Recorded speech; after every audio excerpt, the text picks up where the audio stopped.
Hi guys, I'm Christine Michel Carter and I am an author and global marketing strategist and the creator of Mompreneur Me, which is the nation's first free Mommy and Me professional development event.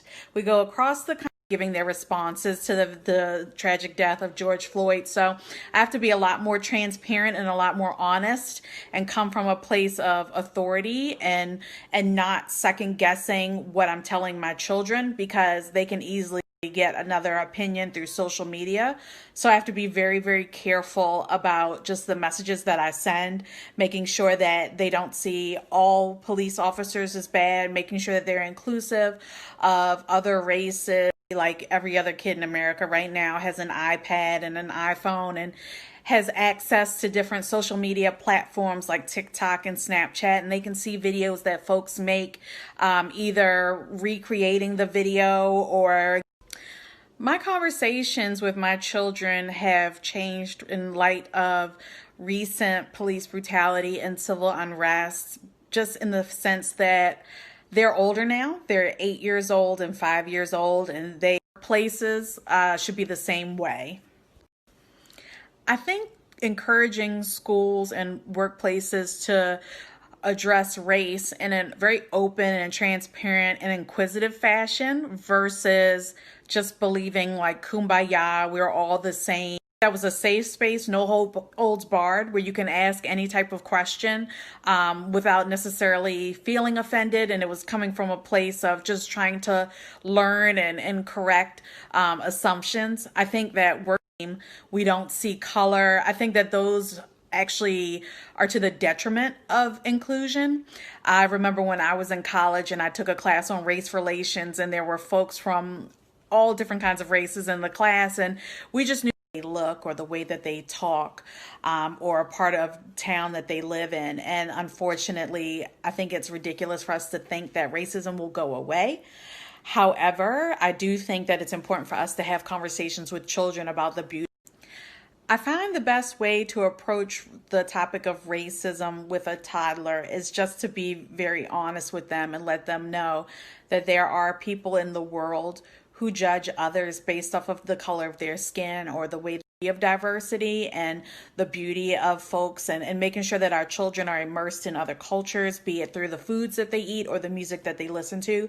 That's something that even a toddler can grasp and figure out a way to include us. Over the past couple of months, can you even imagine a more productive woman than a mother right now, homeschooling and taking care of the household and working a full-time job? Like, we are the most productive people on the planet.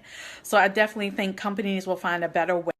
I think the pandemic will definitely change how companies support working mothers. I mean, for so long we heard, oh, it's okay if you work from home, but don't tell anybody, or we don't know exactly how productive you can be working from home. I mean, look at us. Okay, this is the new norm. We're all a part of families. Most of us are parents now, especially those of us who are in mid-level to executive level roles. So you have to accept that we're parents. White ally is really talking the talk and walking the walk and discussing exactly how systemic racism is affecting her raising a multicultural family, which I think is absolutely incredible.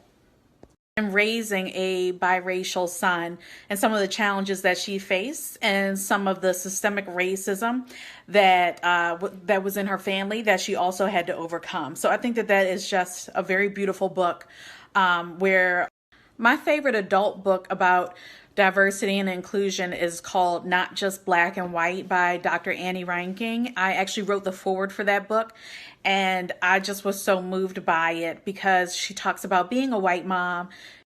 To all my white allies, I love you and thank you for being an ally. I hope you follow me, C. Michelle Carter. I deliver a lot of funny and engaging and thought-provoking content, and I do know that there's so much out there. It's like we're trying to learn about a complete culture for the past, my God, centuries, in a matter of a week. And it can be overwhelming. I completely understand that. I appreciate all of the white allies and their interest in our culture and some of the history and systemic racism that we've faced.